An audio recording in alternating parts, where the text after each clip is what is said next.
C'est sur ce pont fabriqué avec un bois, n'est-ce pas, ordinaire, que nous lançons cette vidéo. Nous allons évoquer avec vous les contraintes de notre projet de Gombo. Et là, c'est cet arbre, n'est-ce pas, qui relie les deux parties du projet. Et là, vous voyez comment on traverse d'un bout à l'autre du projet. Ça, c'est justement l'une des spécificités de ce projet. Il y a une partie, la partie forestière, qui est de ce côté et qui longe justement notre site de 200 mètres pratiquement. Il faut remonter là à l'intérieur sur pratiquement 200 mètres. Peut-être le caméraman va arriver à vous faire voir cette partie forestière. C'est ici. Voilà. Et on peut y aller. Vous voyez ces pneus qui ont été prévus pour faciliter le feu, le brûlis. La partie forestière donc longe là sur 200 mètres. Et justement, dans cette vidéo, nous proposons de vous parler des contraintes de ce projet, des trois principales contraintes de ce projet qui peuvent vous faire lâcher, qui peuvent vous faire démissionner, qui peuvent vous faire abandonner. Mais ce qui est très important, c'est qu'à la fin de cette vidéo, nous allons vous délivrer un petit secret, un tout petit secret qui vous permet de rester accroché à votre projet malgré toutes les contraintes. C'est tout de suite après le jingle.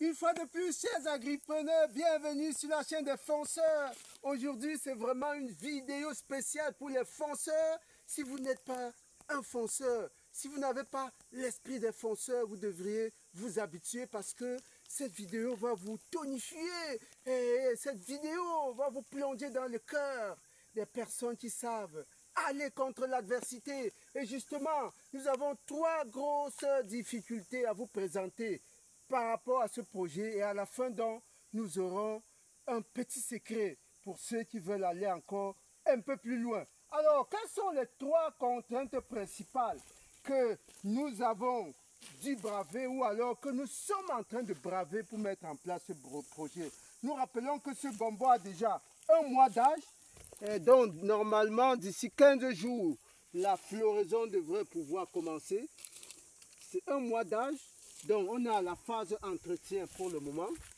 Voilà, il faut désherber, il faut faire un certain nombre d'opérations qu'on va présenter dans une autre vidéo. Alors, quelle est la première grosse contrainte que nous avons justement, à laquelle nous avons fait face dans ce projet? C'est l'accès au site. Alors, le plus souvent, nous conseillons aux gens de ne pas s'engager sur des sites qui ne sont pas accessibles. Ici, nous avons fait l'exception. Nous avons plutôt mis la charrue avant les bœufs, c'est-à-dire que nous avons aménagé le site avant de chercher à aménager l'accès sur ce site. C'est pourquoi vous pouvez voir comment il y a un engin positionné qui est en train de déblayer l'accès au site et qui par la suite devra permettre de contourner ou bien de fabriquer les objets ou bien les structures de franchissement des rivières, parce qu'on a trois principales rivières qu'il faut franchir pour atterrir sur ce site. Or, pour le moment, tout se fait à pied, hein. À partir d'une certaine position, on décharge tout et on doit parcourir 500 mètres pour pouvoir décharger tout le matériel, pour pouvoir venir jusqu'au campement. Ce n'est pas évident. Donc ça, c'est la première grosse contrainte qu'on a sur ce site. C'est l'accès au site. Il n'est pas aisé, mais on essaie de braver cela autant que faire se peut. Deuxième contrainte, et là, ça va vous surprendre, c'est une contrainte plutôt spatiale. La disposition spatiale de la parcelle. Vous voyez, on exploite un cours d'eau qui est juste de l'autre côté là. Le cours d'eau est de l'autre côté et il serpente tout ce champ là. Le cours d'eau est sinueux. Hein.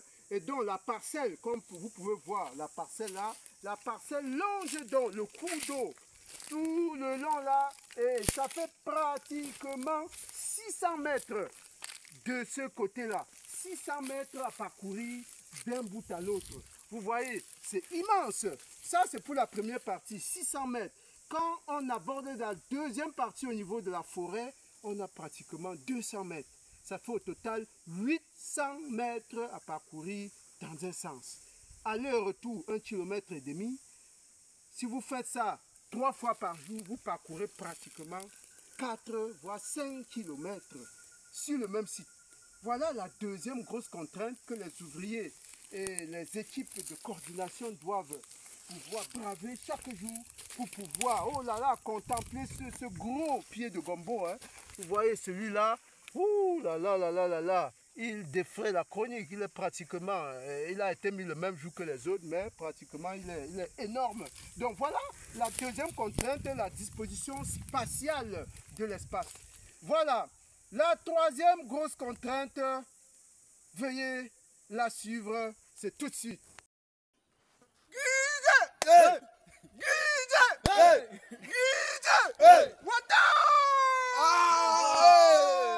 Alors les gars, nous sommes arrivés à un point déterminant de ce projet parce que vous savez, ce qu'on cultive ici là, c'est pour vendre en saison sèche. Et si on laisse la saison sèche passer, on va vendre à personne ou alors on va vendre très moins cher. Donc nous abordons là la dernière semaine de préparation du site. Et toute l'équipe est là, on a l'abatteur qui est là, on a nos ouvriers qui sont là et qui sont prêts justement à donner le meilleur d'eux-mêmes pour qu'on avance. Parce que vous avez déjà terrassé la grande partie, vous avez déjà dompté le marécage, là où il y a la boue, l'eau, les racines et tout ce que vous pouvez avoir comme difficulté. Ce n'est pas la petite forêt-ci qui va nous dépasser, on va la terrasser en 7 jours. Est-ce que vous êtes prêts pour le challenge? Oui! Est-ce que vous êtes prêts pour le challenge? Oui! Est-ce que vous êtes prêts pour le challenge? Oui! Alors on fonce! Wow! Ouais! Le troisième niveau de difficulté est lié effectivement au type de végétation. Ici, nous avons affaire à 2 types de végétation. Nous avions affaire, dans un premier temps, dans la première version du projet, à un marécage. Quand on dit marécage, c'est un lieu où l'eau stagne en permanence. Et c'est un marécage qui n'a jamais été exploité. Cela veut dire qu'il a eu le temps, justement, de faire enraciner les plantes et que les racines s'entassent et que, justement, la boue s'entremêle et que, effectivement, il faille du temps pour pouvoir extirper ces racines-là et former des biomes, comme vous voyez effectivement en image, de manière à pouvoir s'aimer les graines, de manière à pouvoir implanter le semis. Voilà, ce qui n'est pas chose aisée, on n'a pas eu le temps de faire brûler tout ce qu'on a défriché au niveau de ce marécage. Ça, c'est le premier type de végétation dans le marécage. Le deuxième type, c'est ici, exactement où nous nous trouvons. C'est une forêt. C'est une forêt qui n'a jamais été exploitée. Dans la plupart des cas, généralement, lorsqu'on abat une forêt, on vient tronçonner après avoir défriché. Et ensuite, on met le feu. On met le feu après avoir attendu pratiquement 2 mois, 1 mois, 2 mois, que les feuilles aient bien séché. Là, le feu va prendre rapidement les branches et le feuillage. Et puis, le nettoyage va être évident. Ici, ce n'est pas le cas. On n'a pas le temps d'attendre que les choses sèchent. On est obligé de forcer le nettoyage. C'est pourquoi vous voyez comment les équipes peinent à faire un regroupement de feuilles qui sont à moitié vertes et à moitié sèches. Alors, on va ainsi forcer le brûlis parce qu'il va falloir dégager l'espace pour pouvoir faire le semis à ces endroits que vous voyez là. Vous voyez, il faut bien qu'on dégage l'espace. Voilà, voilà donc le troisième challenge auquel on doit faire face en ce moment-là. Dégager la forêt, dégager les arbustes, dégager le feuillage pour pouvoir finalement avoir accès à l'espace à mettre en valeur. Voilà, chers agripreneurs, les 3 challenges que nous devons dompter dans ce projet. Nous avons cité en premier lieu l'accès au site qui est difficile. En deuxième lieu, nous avons évoqué la disposition spatiale de l'espace qui s'étend en longueur sur presque 800 mètres. Et enfin, en troisième lieu, le type de végétation. Les trois choses donc qui sont de nature à décourager, à faire baisser les bras, à se dire que bon, c'est pas la peine, mieux vaut attendre la saison normale. Non, justement, nous débouchons sur le secret. Comment faire quand on a en face de soi de telles difficultés? Comment faire pour garder le cap? Comment faire pour tenir la dragée haute? Comment faire pour continuer à bosser et à tendre vers l'objectif? Le secret, il est là. Il faut avoir les yeux fixés sur votre objectif. C'est ça qui va vous tirer vers l'avant. Et quel est l'objectif dans ce projet? L'objectif, c'est de combler le déficit en termes de fourniture de gombo pendant la saison sèche dans la ville de Kribi et les villes environnantes, voire Yaoundé, Douala. Voilà l'objectif à atteindre, combler ce gap-là. Tant que nous n'avons pas comblé ce gap-là, autant que faire se peut, nous n'allons pas nous arrêter. Voilà là où il faut river les yeux et ne pas se décourager face à toutes les embûches, face à toutes les entraves qui peuvent se poser sur notre chemin. Chers agripreneurs, vous avez suivi. Nous arrêtons cette vidéo ici et nous vous souhaitons de continuer avec la même art, de continuer avec la même vivacité dans vos projets parce que c'est au bout de l'effort persévérant que vous atteindrez finalement l'excellence, la réussite et vous gagnerez vos combats une